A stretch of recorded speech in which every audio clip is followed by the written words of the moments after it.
Terus tiba-tiba tengah malam itu ibu cerita dengar suara bayi nangis. Terus pas dilihat di samping kok aku nggak ada.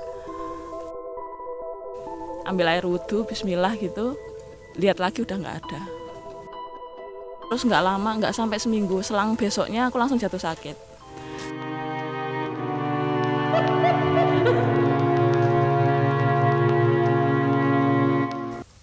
Selamat datang di Buzz Story, cerita bareng waktu malam. Sudah hampir 1 minggu off ya, nggak bikin video, nggak bikin konten karena nggak enak badan. Dan ini pertama kali bikin konten lagi. Dan ini beda ya, segmennya cerita bareng waktu malam. Kalau biasanya kan cerita waktu malam, di situ saya cerita sendiri, menyampaikan cerita sendiri. Kalau sekarang saya berdua, ada narasumber.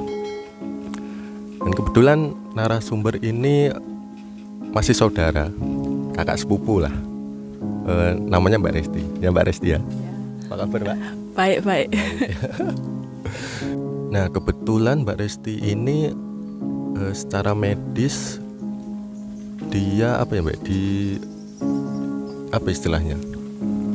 Divonis ya? Atau apa? Mengidap kan? Ya mengidap ya. Secara medis itu mengidap paranoid skizofrenia. Nah itu nggak paham. Ternyata banyak ya jenisnya skizo. Setauku sih ada beberapa, tapi ya nggak terlalu paham yang lainnya apa. Cuman kalau aku sih paranoid skizofrenia. Paranoid skizofrenia. Nah ternyata itu udah berapa lama Mbak? Kurang lebih 5 tahun. 5 tahun. Jadi sejak tahun Sekitar 2018. 2018. Nah, aku kan juga nggak paham ya skizo itu apa. Cuman ternyata dari cerita Mbak Resti ini bukan hanya dari sisi medis ya Mbak ya. Jadi ada cerita lain kayak pengalaman mistis itu ya. Kayak bisikan, terus ada penampakan yang dilihat gitu ya Mbak ya. Iya ada. Nah ini menarik ya. Jadi bukan hanya medis, jadi ada non medisnya itu. Jadi ada cerita menarik. Tapi sebelum membahas skizo, kita mundur lagi ke belakang. Ternyata Mbak Resti ini dari kecil, dari bayi bahkan ya Mbak ya, itu bisa dibilang udah apa ya istilahnya, diganggu ya Mbak ya. Diganggu makhluk halus lah istilahnya. Nah ini kayaknya relate ya Mbak ya. Dari kecil diganggu terus Sial ya. dewasa skizo ya. Iya. Nah ini kayaknya nyambung itu ceritanya. Jadi nah aku kan belum tahu banyak ya kalau waktu kecil tuh ceritanya tuh kayak apa gitu. Dan dengar-dengar kan ada banyak itu ceritanya. Nah saya mau bahas dulu waktu masih kecil. Nah silakan Mbak Resti bisa cerita dulu pengalaman dulu waktu kecil. Kalau waktu bayi itu bukan aku sendiri sih yang tahu kejadiannya, kan masih bayi soalnya. Jadi ibu sih. Salah satunya itu ceritanya itu waktu aku masih bayi, itu kan hitungan belum ada 1 bulan lah, baru hitungan hari lah, baru lahir. Nah itu kan tidurnya masih sama orang tua. Jadi di kasur itu bapak, ibu, aku, terus sebelahku itu udah tembok. Nah, Berarti jadi paling kan, pinggir berarti ya? paling pinggir.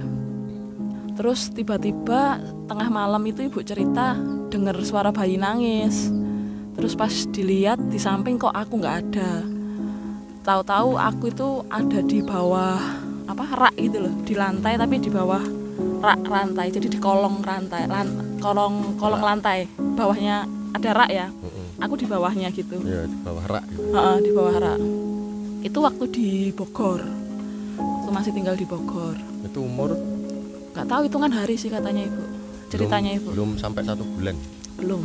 Jadi kan kalau bayi kan miring aja belum bisa ya, itu baru hitungan hari. Tengkurap juga belum bisa, merangkang belum bisa. Jadi istilahnya itu dari kasur pindah sendiri di bawah rak gitu. Tahu-tahu ibu itu dengar pas tidur, dengar tangisanku. Dicari di mana gitu nggak ada. Tahu-tahu di bawah rak gitu. Terus ditarik gitu, tarik keluar. Ya kaget. Itu cerita pertama kali ya. Pertama kali. Bayi belum ada 1 bulan. Dan itu nggak mungkin orang ya yang pindah. Nggak ada siapa, Nggak ada tidur orang. semua. Jadi waktu tidur, jadi tidurnya bertiga. Bertiga. Paling pinggir mepet tembok. Heeh. Tiba-tiba pindah sendiri di bawah rak. Iya. Oke, selanjutnya ada cerita lagi. Terus masih di usia yang sama, kurang lebih lah, belum bisa, pokoknya belum bisa miringkan badan aja belum bisa lah, tengkurap belum bisa. Itu pagi hari. Kalau yang tadi kan malam hari. Ini pagi hari, ibu itu belanja di orang lewat gitu loh, di depan rumah. Nah aku itu ditaruh di sofa, sebelahku kan di apa ya bahasa Indonesianya, dialing-alingi guling gitu loh. Oh ya. Nah, Dibatasin ya, guling. guling pinggirku, batasi guling biar nggak jatuh gitu. Tapi ibu nggak, ya apa ya, maksudnya nggak, kalau orang bayi belum bisa gerak aja paling aman gitu kan ya, belum bisa gerak. Terus pas belanja denger aku nangis lagi, tiba-tiba aku itu ada di bawah kursi di lantai, tapi gulingnya nggak jatuh, tapi akunya di lantai nangis. Berarti ditaruh di sofa, terus dikasih guling biar nggak jatuh gitu. Ya, Tapi tiba-tiba pindah di bawah sofa. di lantai, di sofa, di lantainya, bukan di bawah sofa, di lantainya, Di pokoknya lantai? pindah di lantai. Oh, Dari sofa pindah ke lantai. nggak di bawah sofa. Enggak, di lantai. Cuman gulingnya ini loh, nggak Gulingnya, jatuh dari sofa. Gulingnya masih di sofa. Kalau aku ngelundung kan gulingnya ikut jatuh otomatis. Itu enggak, gulingnya tetap. Berarti mirip kayak yang di semalam itu Iya, ya. yang ceritanya. semalam. Tiba-tiba pindah sendiri gitu. Heeh. Di usia yang sama.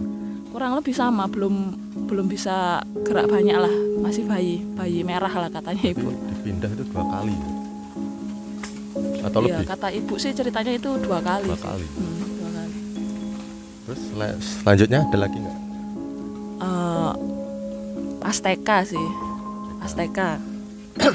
TK itu kan bangun subuh sama ibu buat sholat, bangunin. Nah, pas mau wudhu itu kan pakai pompa itu loh, pompa yang zaman dulu yang genjot itu loh. Iya. Jadi kan siapa ya yang genjot? Aku yang genjot, ibu mau wudhu gitu kan, aku yang mompa gitu. Nah, kan wudhuku itu kan di dalam ruangan ya, pompanya itu di kamar mandi, cuman kamar mandinya itu ada pintunya itu setengah itu apa, bisa kelihatan luar gitu loh, kayak kaca gitu loh. Jadi separuh aja yang kayu, atasnya itu kaca gitu pintunya, jadi bisa lihat luar. Nah pas lihat luar itu ada tetanggaku sebelah rumah, jam 4-an lah, jam 4 subuh. Pintunya itu kan setengah kaca gitu, jadi kelihatan luar. Ada tetanggaku berdiri tuh ngeliatin aja gini, perempuan itu ngeliatin kita wudhu. Nah aku kan yang pompa gini kan kelihatan, ibu pas, jadi kita berhadapan gini loh. Aku hadap ke pintu, ibu hadap ke aku pas ibu mau wudhu. Terus aku bilang ke ibu, Bu itu kalau nggak salah namanya Mbak Rus atau siapa gitu. Iya Mbak Rus kok ngapain itu di situ, aku bilang gitu. Terus ibu lihat, merinding. Terus ibu lihat, ibu kerasa, oh kayaknya bukan Mbak Rus ini gitu, bukan orang lah. Bukan manusia. Langsung ibu itu ambil air wudhu, bismillah gitu, lihat lagi udah nggak ada. Udah hilang. Terus keesokan harinya tanya ke tetangga sebelah, ya bilangnya enggak, aku nggak kemana-mana. Berarti itu yang lihat 2 orang ya? 2 orang yang lihat, aku sama ibu lihat.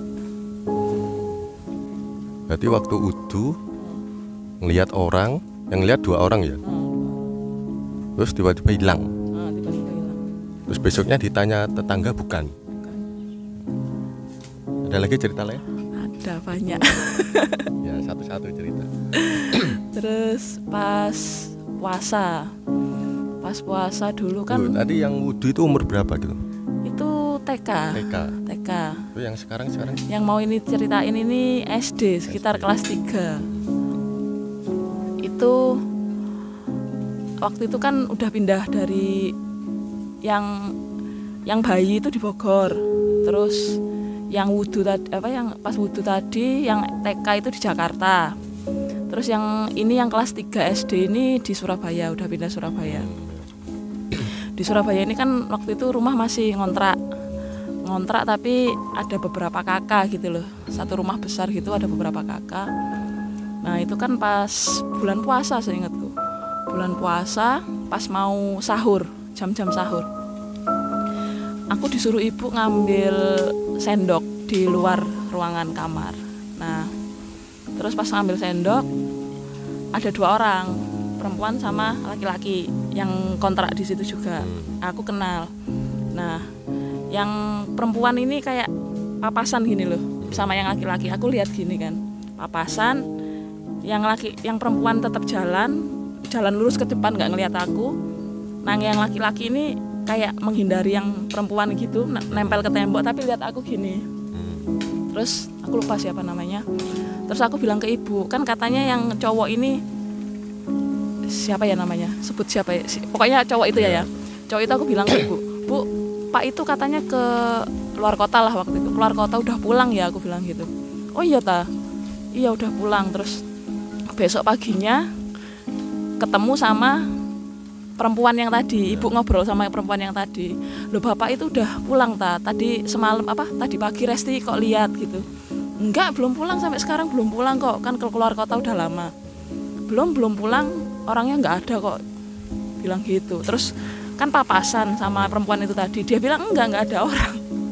Aku jalan sendiri, jadi yang lihat cuman aku. Cewek yang papasan nggak lihat? Nggak lihat, yang lihat cuman aku.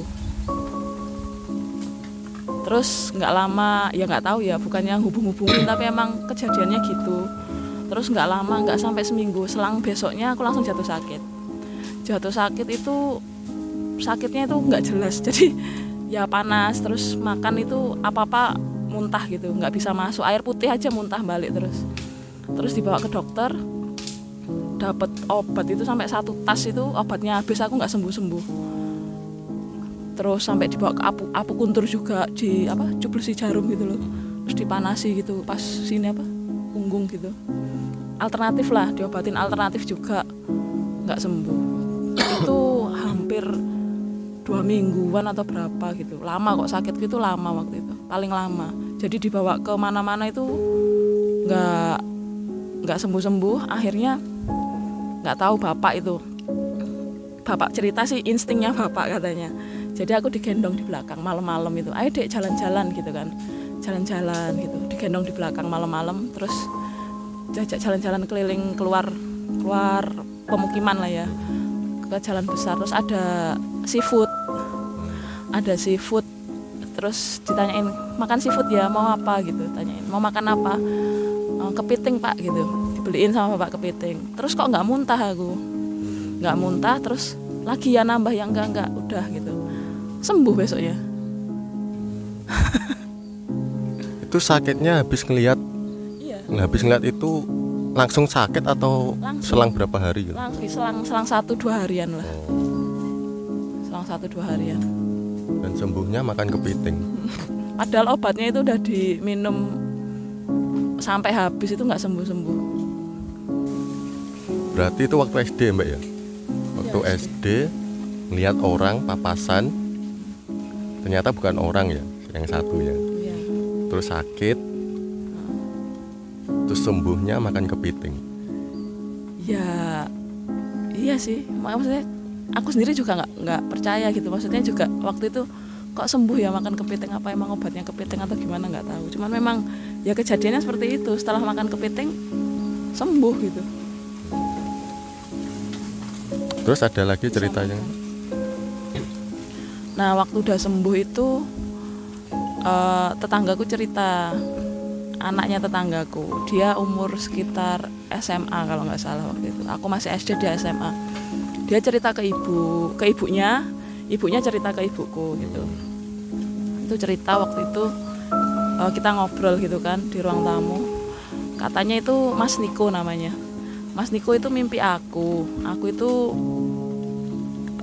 kayak mau diajak sama cewek sih. Katanya di mimpinya itu sosoknya cewek. Jadi rebutan sama Mas Niko gitu loh. Tanganku satu dipegang cewek itu, satunya dipegang Mas Niko. Jadi aku mau digeret, ayo ikut. Enggak sama Mas Niko nggak boleh, jangan nggak boleh gitu. Sama di mimpi itu singkat ceritanya Mas Niko aku berhasil digeret sama Mas Niko. Itu yang mimpi tetangga. Tangga yang Nggak ada lagi nggak? enggak. Udah ya. Udah. Berarti mulai bayi, TK, terakhir SD ya. SD kelas berapa? 3. Kelas 3. Berarti SMP, SMA nggak ada ya? Seingatku nggak ada sih. Nggak ada. Terus pertama kali terkena skizo itu umur berapa itu, Greg? Sekitar umur 30. Umur 30. Nah, tapi sebelum kita cerita lebih jauh tentang skizo, karena kan ternyata ya kita nggak paham ya skizo ini sebenarnya kayak apa. Ada yang bilang ini medis, tapi ada yang bilang juga ada non medisnya. Tapi yang saya dengar dari cerita Mbak Resti ini, dia banyak mendengar bisikan. Terus dia juga bukan hanya bisikan ya, tapi juga ngelihat ya. Ngelihat tapi aku nggak sadar. Maksudnya kan katanya kalau skizo itu kan memang mengalami halusinasi ya, baik indera pendengaran ataupun penglihatan. Jadi entah ini itu halusinasi atau memang non medis, kita nggak tahu ya. Cuman memang itu yang aku alami, yang aku lihat itu seperti itu. Nah, iya Mbak, aku juga dengar cerita katanya mbahnya Pak D ya, mbahnya Pak D. Oh ibunya ya, iya. Ibunya Pak D, ibunya Pak D. Berarti ibunya bapakmu ya. Itu kan katanya juga nggak tahu ya, kalau orang dulu kan mungkin nggak tahu nyebutnya apa, cuman juga ngalami kayak gangguan gitu ya. Benar itu ya? Iya benar. Itu mungkin skizo juga mungkin ya? Mungkin skizo juga, cuman di zaman itu orang-orang awam lah ya sama istilah skizofrenia. Kalau dari cerita emang dulu pernah dengar nggak mbahnya dulu tuh gimana waktu skizo itu? Sering ngomong sendiri gitu. Kayak misalnya lagi kegiatan nyapu atau apa, nyapu itu sambil ngomong sendiri gitu. Terus ada kejadian yang lumayan fatal sih waktu itu. Ada cerita sampai, maaf ya disensor mungkin, telanjang bulat itu di kandang, lari ke rumah orang, ketemunya di kandang sapi sambil telanjang bulat. Tapi itu bisa sembuh ya? Maksudnya nggak, itu kan maksudnya nggak ke dokter kan? Enggak. Tapi sembuh ya? Kalau dibilang sembuh atau enggak kita nggak tahu ya. Cuman kalau misalnya interaksi sama kita selama itu kan, aku belum lahir ya waktu kejadian itu, aku juga belum lahir. Jadi cerita saudara ibu gitu. Itu sih sama kalau pas waktu aku kecil, memoriku waktu kecil ya mbah sehat-sehat aja gitu loh. Walaupun nggak berobat, nggak minum obat. Cuman memang pernah mengalami ya, dugaan kita sih skizo itu. Jadi secara genetik mungkin ya, aku secara katanya kan kalau skizo kan bisa faktor genetik juga ya diturunkan. Mungkin dari genetik juga bisa. Jadi ini kayaknya relate ya, dari mbah terus turun ke cucu, bisa jadi ya. Mungkin ya. Iya mungkin ya. Yang lebih tahu dokter sih, soalnya waktu aku ke rumah sakit kemarin, awal-awal ke rumah sakit itu ibu cerita itu, dokternya tanya dari keluarga itu ada nggak yang sakit seperti ini gitu. Jadi kemungkinan diagnosanya mungkin secara genetik ada. Nah, aku juga dengar barusan tadi cerita katanya lahirnya waktu maghrib. Ya, menjelang maghrib. Itu gimana? Katanya apa itu? Aku kurang paham ya. Kalau orang Jawa ya kan masih kental ya, kita kan keluarga Jawa ya. Kalau cerita dari nenek-nenek, ibu gitu, juga bapak gitu, katanya itu anak yang lahirnya menjelang maghrib itu namanya pas Candi Olo. Kalau orang Jawa bilang Candi Olo itu langitnya itu agak oren-oren gitu loh, mau menjelang maghrib gitu. Aku lahirnya jam segitu, katanya itu makanannya Batara Kolo katanya kalau anak lahir jam segitu, jadi harus diruat katanya. Ada yang bilang anak kayak gitu harus diruat soalnya memang jatahnya Batara Kolo, jadi istilahnya kalau nggak diruat ntar sial terus atau gimana nggak tahu. Tapi ya aku nggak pernah sih diruat gitu, nggak, ya cuman cerita-cerita aja. Tapi relate ya, maksudnya apa yang dibilang ya kenyataan, sejak bayi sampai SD tuh ada aja gitu gangguan gitu ya. Iya, sampai sering sakit-sakitan. Sering sakit, pokoknya sering sakit sih, aku dari kecil sering sakit. Entah itu tipes atau apa, mesti sering sakit. Nah, akhirnya sampai umur 30 ya, Mbak. Divonis dokter ya. Waktu itu dokter yang bilang atau nyimpulkan sendiri, Mbak? Didiagnosis dokter. Jadi sebelum ke rumah sakit itu kan keluarga bingung, ini anak kenapa gitu kan. Sempat dibawa ke kiai juga, dibawa ke alternatif juga, sampai akhirnya ibu mutusin untuk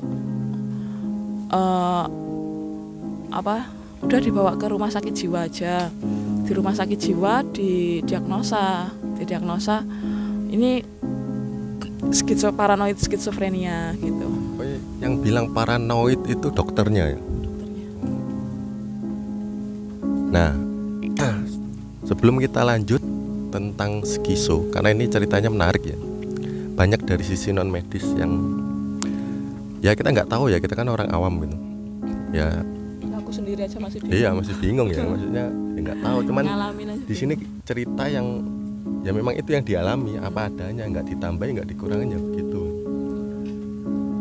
Tapi sebelum kita lanjut, jangan lupa untuk subscribe dulu ya, karena tentang skizo ini nanti di part 2 lanjutnya. Jadi jangan lupa subscribe dulu supaya nggak ketinggalan tentang kelanjutan ceritanya. Nah, sekian untuk cerita bareng waktu malam kali ini. Jangan lupa support channel ini dengan cara like, comment, share, dan subscribe. Aku loh pas nang Jombang itu dibonceng kan Mbak Dinar Masana. Dikon delok lihat kanan, lihat spion kiri. Aku ngene-ngene terus lihat kanan, lihat kiri sampai Mas Anam dia ojo gerak ae ngono. Aku pas gerak lihat kanan spion kiri ku ndase Mbak Dinar gak ono. Tenan kan, gak ono tadi. Iya. Gak ono sirahe. Kon ya apa gak wedi.